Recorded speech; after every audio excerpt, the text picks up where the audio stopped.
Vamos a comenzar con Romanos 16, capítulo 16, versos 17 y 18, y después de ahí seguimos con el próximo verso. Pablo dice, os ruego, hermano, eso es en Roma, que es donde estaba la lucha de Pedro, los apóstoles, para formar el Vaticano, y ya Pedro contemplaba el peligro. Y dice, mas os ruego, hermano, que os fijéis en los que causan divisiones y tropiezos en contra de la doctrina que vosotros habéis aprendido. Y nos preguntamos, ¿qué? Que ya Pablo estaba teniendo tropiezos. Sí, ya Pablo, lo que Pablo enseñaba, a principio él se unió con todos los apóstoles. Pero luego cuando vio que no andaban rectamente, conforme a la verdad del Evangelio, y que Pedro y los demás apóstoles querían imponer a Jesús de Nazaret, que se quedaran mirando esa primera etapa de ese velo, y entonces él notaba que querían todavía mantener la ley, los mandamientos de Moisés, la circuncisión. Pues entonces ya Pablo estaba notando y dice, espérate, yo pensaba que mis enemigos iban a ser los de afuera, los enemigos están aquí dentro. Y entonces ya Pablo tenía tropiezo. Ya Pablo dijo, mire, tienen que fijarse en los que causan divisiones y tropiezos en la doctrina que ustedes habéis aprendido. ¿De quién? De Pablo. La doctrina de la incircuncisión, la doctrina de la gracia, ya estaba en peligro en aquellos días. Y entonces, el amor es amor, pero mira lo que dice, y que os apartéis de ellos. Hay que avergonzarlos. Por ejemplo, mire, yo cubro cualquier falta en ley, pero cualquiera. Pero yo veo un hermano que está causando división y me aparto. Sea familia, sea quien sea, si está causando división con la doctrina. Porque eso es lo que sostiene la unidad del Espíritu. Entonces, cuando un hermano empieza por ahí, no, que yo vi, que yo esto, que yo pienso, y se va de la línea, entonces Pablo dice, apártate de él. Dice, porque este es el problema, porque tales personas no sirven a nuestro Señor Jesucristo, sino a sus ¿qué? Y con suaves palabras, nuestro gran Salvador. Suaves palabras. Y engañan los corazones de los ingenuos. ¿Y quién es un ingenuo? Eso era lo que eras tú antes de llegar aquí. Te engañaban con falsa. Tanto los católicos como los protestantes. Porque son el mismo perro con diferente collar. Los mismos perros. Y entonces Pablo dice, esta gente no buscan lo de nuestro Señor, ellos buscan lo suyo, la opinión de ellos, lo que ellos piensan que pueden hacer mejor que tú, la plata, buscan sus propias cosas. Entonces Pablo dice, ya Pablo sentía para ese tiempo eso. Y entonces, por ejemplo, una vez Pablo dijo, mire, si alguno quiere mujer, yo les recomiendo que mejor se quede solo como yo. Yo no quiero casarme, yo quiero dedicar todos mis esfuerzos a la iglesia. Porque el que se casa se debe primero a la esposa y luego al Señor, dijo él en su carta. Si tú te casas, tienes que deberte a tu esposa. Y eso consume tiempo y dedicación, dependiendo cómo sea tu esposa. Unas exigen más que otras, pero exigen. De tal forma que Pablo dijo, el que se casa para complacer a su esposa, no al Señor. Ahora, el que se queda solo, pues todo va para el Señor. Y entonces, ¿qué pasa? Que parece que los apóstoles oyeron eso. Y dijeron, oye, que este hombre se quedó solo. Porque Pedro no. Ustedes saben que Pedro era casado. El primer papa, los demás no. Pero el primer papa era casado. Porque dice que subió Jesús con Pedro a ver a la suegra que estaba con fiebre. Eso lo dice en Mateo 6, dice que la suegra de Pedro, y si usted tiene suegra es porque usted está casado, ¿no cree? Pero Pedro, aunque él era casado, y los apóstoles arrastraban mujeres, lo dice Timoteo, que arrastraban mujercitas, especialmente las viudas, ellos las velaban y las visitaban con ánimo pronto, y las arrastraban, porque Pues las pasiones del sexo, que son maravillosas, cuando están gobernadas por la gracia. Cuando no están gobernadas por la gracia, sucede lo que vamos a hablar ahora. Primera carta a Timoteo, capítulo 4, verso 1. Vamos a hablar ahora del celibato.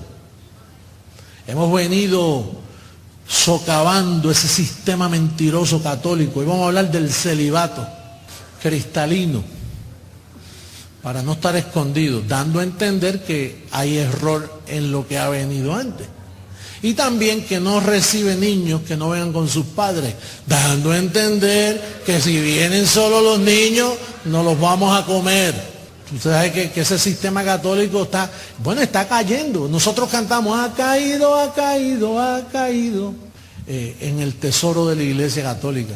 Y en California, bueno, no, en todo el mundo, porque es que hay tantas y tantas violaciones a los niños. ¿Y a qué se debe eso? Se debe, vamos a leer. Pero el Espíritu, diga el Espíritu, hablando del Espíritu de Dios, el Espíritu dice claramente que en los postreros tiempos algunos apostatarán de la fe, escuchando a espíritus engañadores. Dice, diga escuchando, a espíritus engañadores y a doctrinas de ¿qué? De demonios.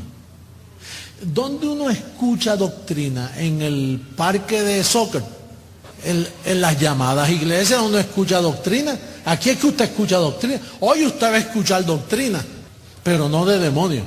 Que las doctrinas de demonios las creó Jesús de Nazaret. Él era el que predicaba las doctrinas de demonios antes de la cruz. Que él le hablaba a los demonios antes de ser destruido Satanás.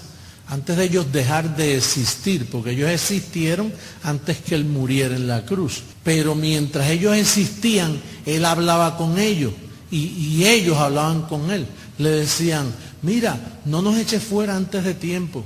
Ellos sabían que tenían un tiempo, ellos sabían que cuando él muriera en la cruz del Calvario se le acababa el tiempo y no, los demonios dejaban de existir.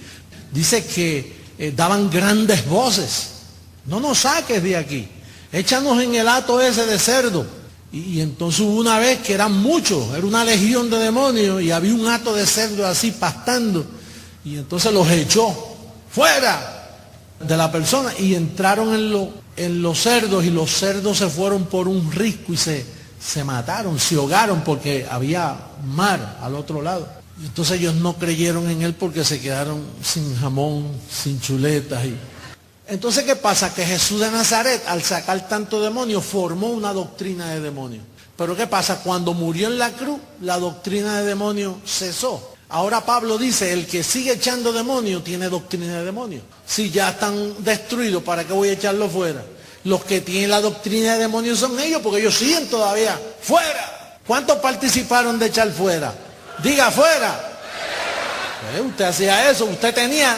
Antes de venir aquí, usted era ingenuo y tenía doctrina de demonios.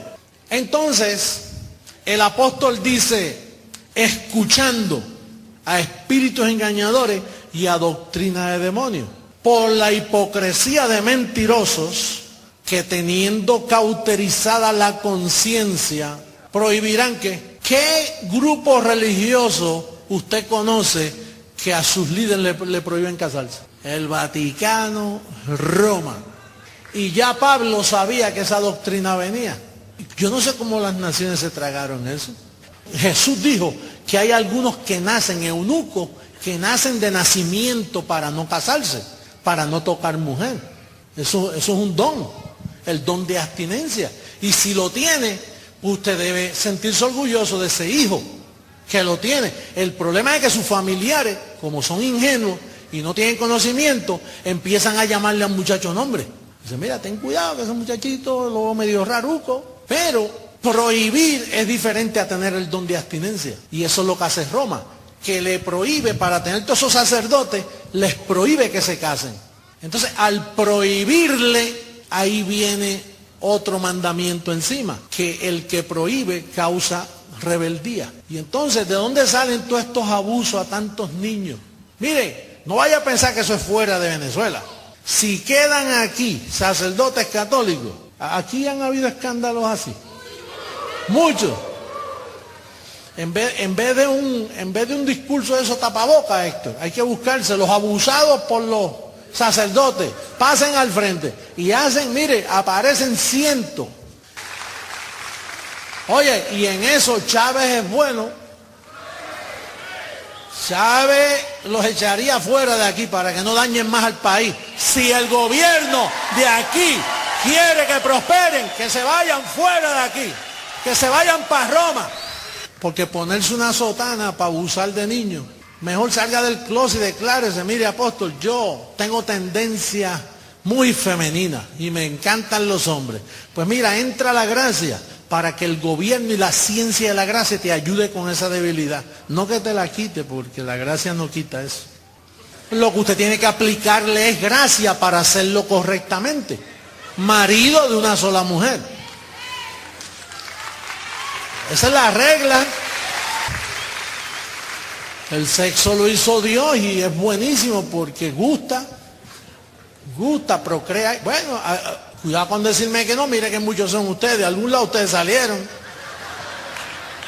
Eso es normal, lo que pasa es que eso tiene una regla, una conducta y todos tenemos que someternos a ella. Porque la carne es débil, la carne tiene... Mire, para eso Dios hizo un pacto de excelencia.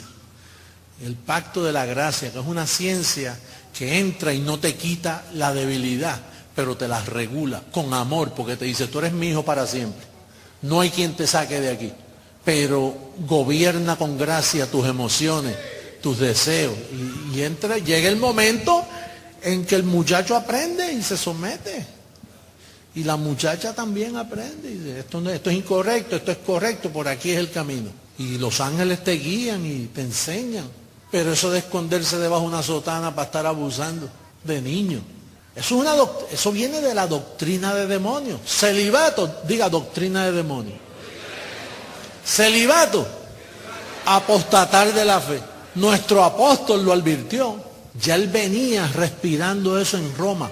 Por eso él dice, mire, si alguno se opone a la doctrina que yo les enseño, pártese de ello, porque eso lo que trae son problemas. Y uno de los problemas era abstenerse de casarse. Y otros más problemitas. Dice, prohibirán casarse y mandarán, no sugieren, esto es mandato, no comas carne el viernes. Pescado sí. En Semana Santa, como le prohíben, mire, los pescadores, cuando llega la Semana Santa es cuando ellos hacen sus billetes. Porque como todos han sido envenenados con el catolicismo, pues ellos piensan que comiendo pescado es que funciona la cosa. Entonces, pobrecito de los steaks y el beef, todo eso sufren esa semana. Yo no, yo como de todo. Yo como lo que se me apetezca. Porque mira lo que dice papá.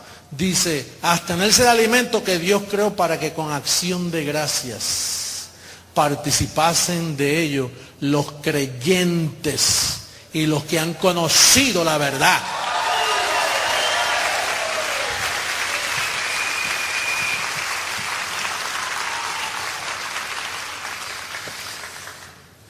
Doctrina de demonios.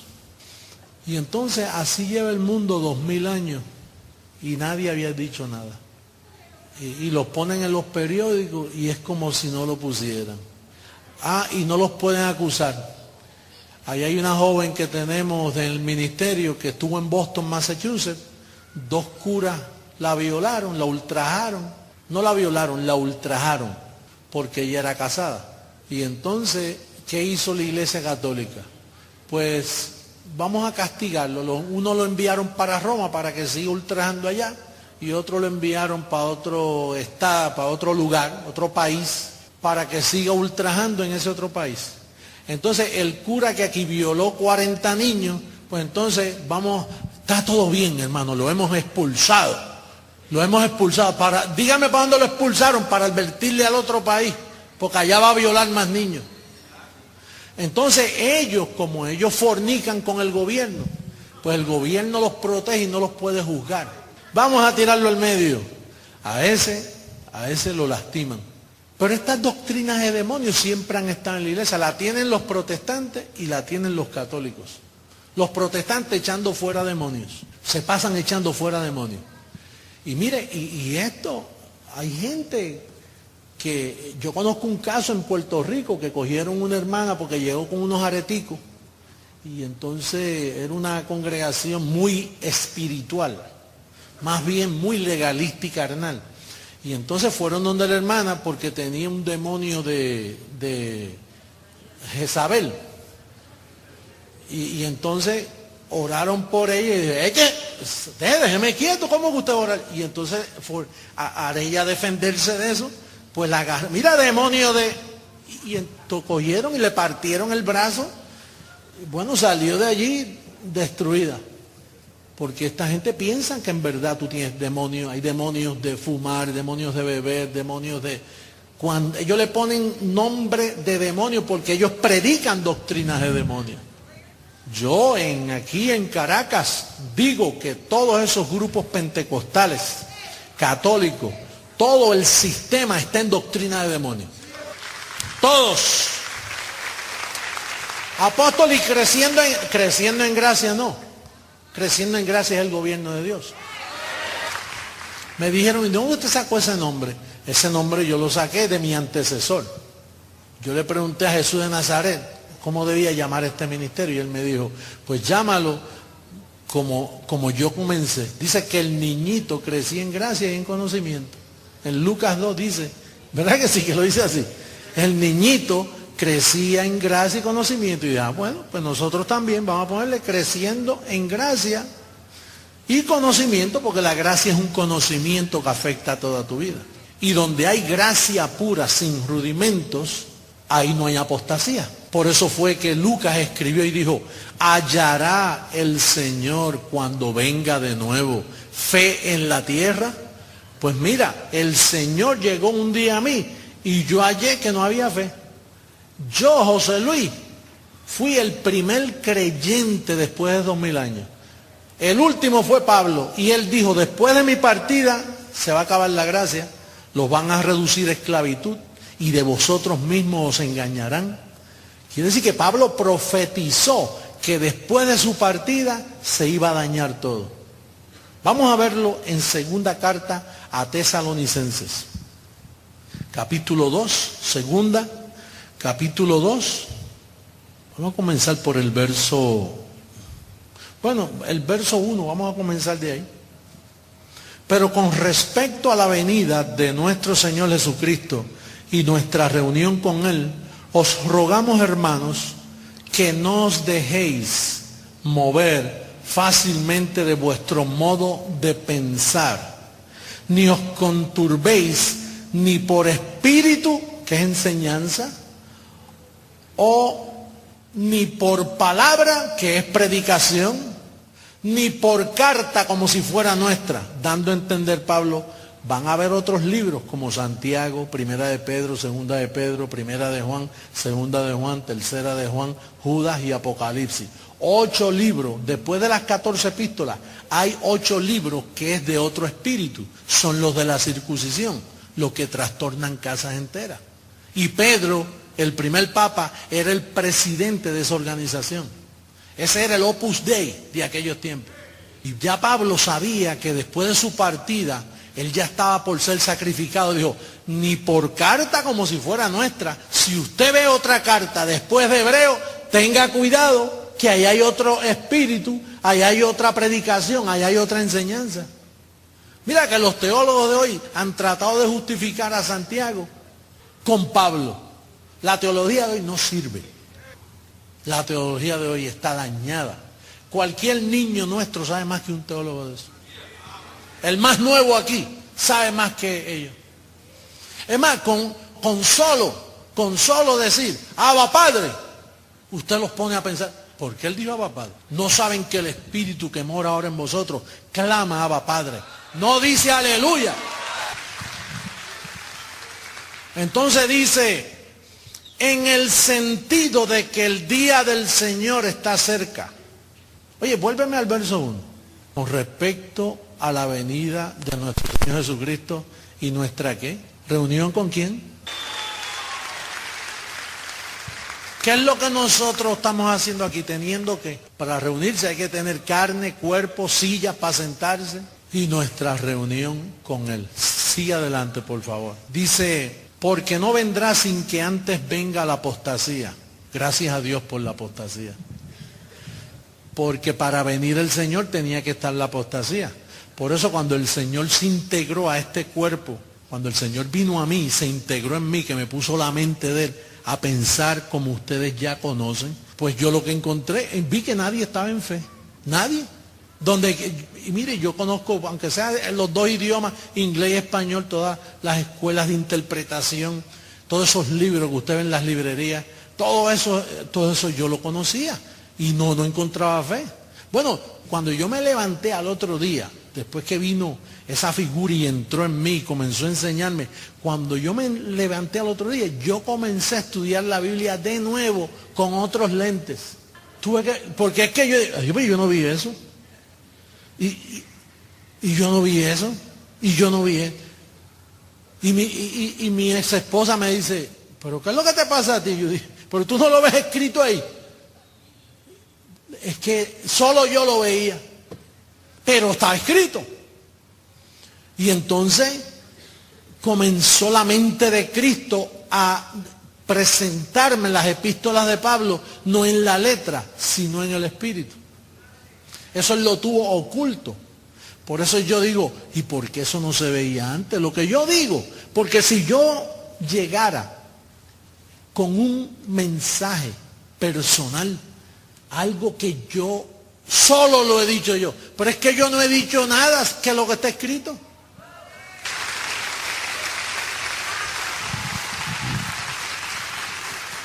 Me dijo un hermano en California, ¿sabe qué, apóstol? Cuando yo lo esperé la primera vez, yo pensaba que usted iba a traer una cosa de otro mundo, como el programa ese infinito, cosas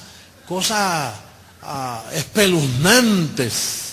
Yo pensaba que usted iba a traer una cosa que cuando yo entré, lo primero que hice fue, cúbreme de Drácula. Me hizo la señal de la... Yo no sé dónde me estoy metiendo, y entonces cuando entro, lo escucho, usted lo que habla es lo que está ahí, pues eso lo tengo yo en mi Biblia. Ahora, ¿por qué yo no lo entendía? Yo no sé por qué. Y es que la mente de Cristo, cuando Pablo murió, mire, Pablo tuvo la mente de Cristo. Y entonces cuando él murió, esa mente, mire, como cuando usted apaga la luz, un switch, se apagó. Digo, después de mi partida se apaga la luz.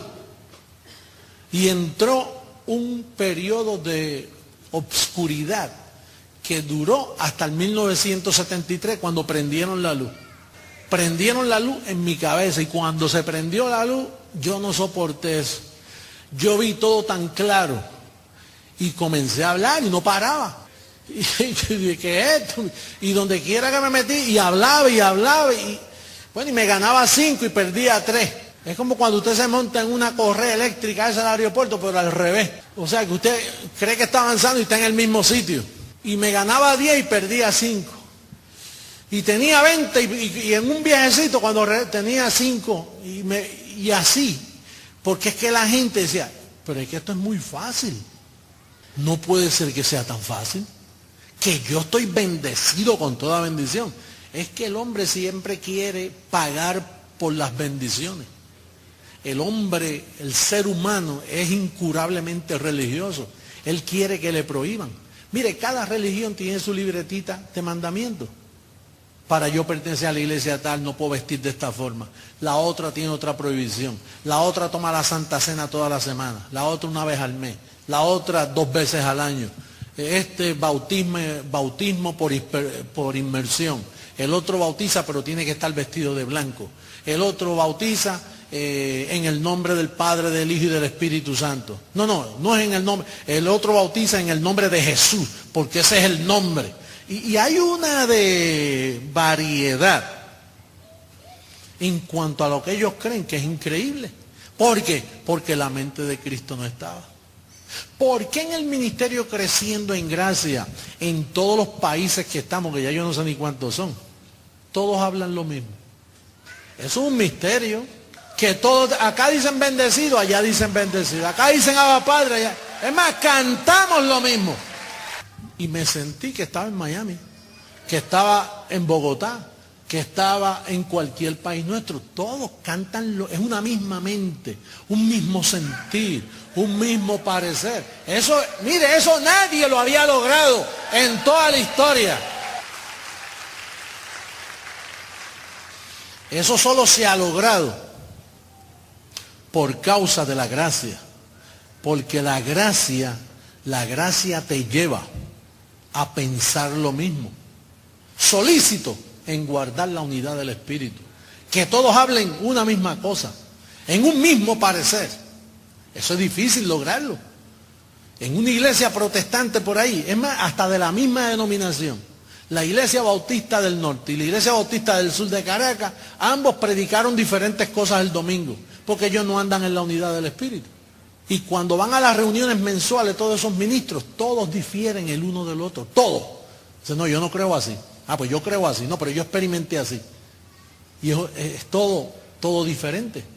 Solo el evangelio puro de la gracia. Ah, y no todo el que te dice estoy en gracia es verdadera gracia. Aquí en Caracas teníamos uno que venía de Miami. Venía de Miami a que enseñar y él simplemente se metía en el internet, cogía los mensajes míos y lo presentaba como de él. Hay muchos ladrones de gracia todavía.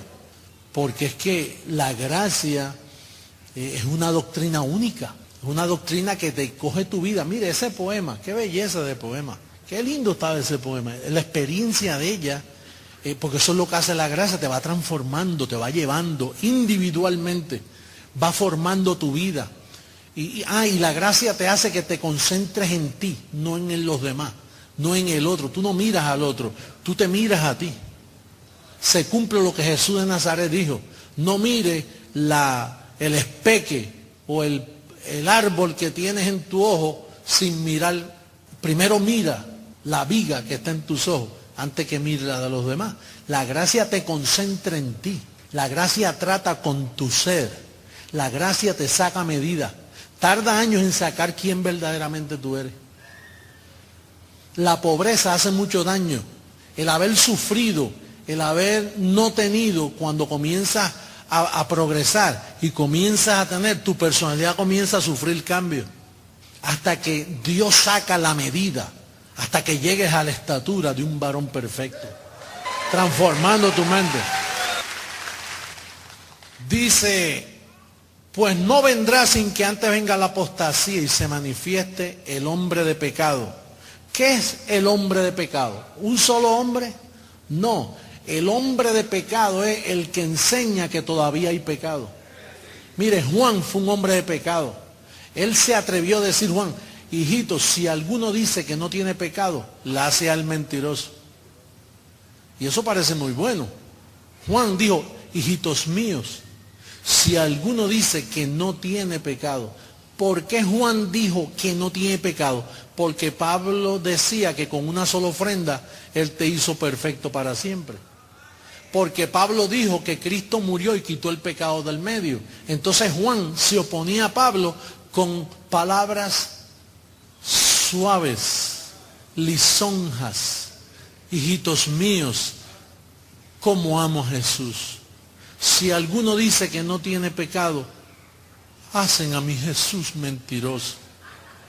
Eso es una forma de burlarte de Jesús. Si no todo lo que brille es oro. Dice, el hombre de pecado, el hijo de perdición. A veces esos pastores utilizan el pecado, el arrepentimiento, y son hijos de perdición metidos en la iglesia, porque el hijo de perdición está en la política, está en la religión, está en la mafia, está en el crimen organizado. El hijo de perdición no solo está afuera, le encantan esas iglesias donde se ponen cotonas y cruces bien grandes. Cuando tú ves un hombre que le gustan mucho los adornos, los atavíos de reverendo, tú los ves en los aeropuertos, yo los veo. Allá a mí, porque le dan preferencia, si van a decir, pase, lo pasa enseguida. Usted se pone un clerical de eso. Por eso a estos pastores protestantes les encanta imitar a los católicos con los atavíos, eso.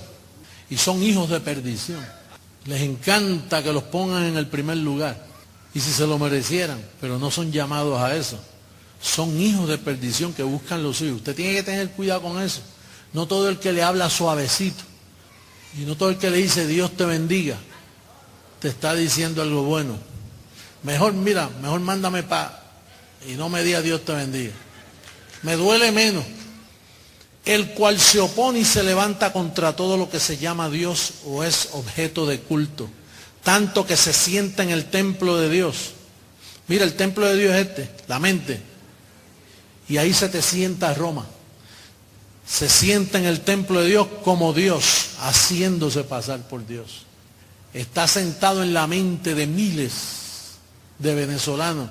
Y hay que bajar eso y ponerle la gracia. Dice, ¿no os acordáis que cuando yo estaba todavía con vosotros os decía esto? Cuando Pablo estaba, él decía esas cosas.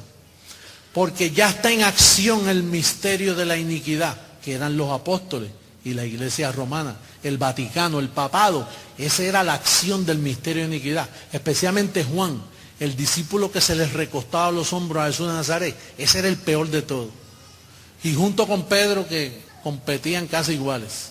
Pero ese era el peor. Esas 3 epístolas que él escribe, eso es veneno puro. Esas 3 epístolas, si usted las estudia, están en contra de Pablo totalmente. Y Santiago ni se diga. Santiago ese era un bandido. Él era un pastor judío. Por eso dice, si alguno está enfermo entre vosotros, llame a los ancianos y únjanlo con aceite. Por eso todas esas iglesias evangélicas por ahí están podridas, una peste de aceite que tienen en los púlpitos. Y todas tienen un pote así guardado en una esquinita así. ¿Qué es eso? Dice, ese es aceite ungido que lo traje de Israel. Porque ya está en acción el misterio de la iniquidad. Solo que hay quien al presente lo detiene. Pablo lo detenía. Hasta que él a su vez se ha quitado de en medio. Y entonces se manifestará aquel inicuo a quien el Señor matará con el espíritu, mira, con el espíritu de su boca. Y destruirá, ¿con qué? Yo soy el resplandor de su venida. ¿Cómo se llama este teatro? Municipal. Este teatro nunca, las paredes. Mire esos 2 ángeles que están allá con la trompeta. Trompeta significa mensaje, porque esto es para hablar. Nunca este teatro había experimentado una reunión como la de ayer y la de hoy. Yo creo que el teatro, la creación, está tan impactada la creación, el cemento, las varillas y los tubos y todo, que yo espero que se sostenga muchos años más. Que no, después que salgamos nosotros, no se vaya a caer. De gozo, dice, por fin estas paredes recibieron palabra de la verdadera fe, del evangelio de la gracia. Inicuo cuyo advenimiento es por obra de Satanás, carne, con gran poder y señales y prodigios mentirosos, con gran poder y señales, esas señales, y prodigios mentirosos, con todo engaño y iniquidad para los que se pierden. Por esto, Satanás les envía un poder engañoso. ¿Quién envía el poder engañoso? Tú sabes que Santiago decía, hijitos míos, no erréis, toda buena dádiva y todo don perfecto proviene del Padre de las luces. ¿Por qué Santiago hablaba así? Porque Pablo escribía así. Dice que Dios envía poder mentiroso, engañoso. No puede ser, Pablo tiene que estar mal. Todo don perfecto proviene del Padre de las luces. Todas esas cartas, si tú las lees poco a poco, están en contra de Pablo. Si tú quieres, es más, tú quieres aprender gracia, lee, entendiendo primero, lee las epístolas de la circuncisión, las cartas de la circuncisión, y todo lo que dice ahí, vete, verifícalo con Pablo, y para que tú veas que están en contra de Pablo. Ejemplo, Santiago 2.24, búscame Santiago 2.24. Mira lo que dice Santiago en el capítulo 2, verso 24. Hermanos míos, vosotros veis, pues que el hombre, mira lo que dice Santiago, para que tú veas qué clase de blasfemia. Oye, ¿usted no le da miedo, apóstol, a hablar así de esos hombres de Dios? En ningún modo, ¿cómo me va a dar miedo? Si yo los conozco como mis manos, ya. Dice, vosotros veis, pues que el hombre es justificado, ¿por qué? Y acaso un poquito de fe, y no solamente por fe. ¿Y qué dice Romanos 3:27? Eso lo dijo Santiago. Mira lo que dice Romanos 3:27 para que tú veas la diferencia. ¿Dónde pues está la jactancia? Queda excluida. ¿Por cuál ley? ¿Por la de las obras? No, sino por la ley de la fe. Concluimos, termino con este tema, concluimos, pues que el hombre es justificado por obras. ¿Y qué dice Santiago? Por obra. ¿Y qué dice Pablo? Por fe. Pero él no dice, y no solamente por obra, sino por fe. Dice, sin, las elimina total. No hay una obra que tú puedas hacer. Tú eres justificado solo por la fe en Jesucristo. Lo que te hace calificar es la fe en Jesucristo.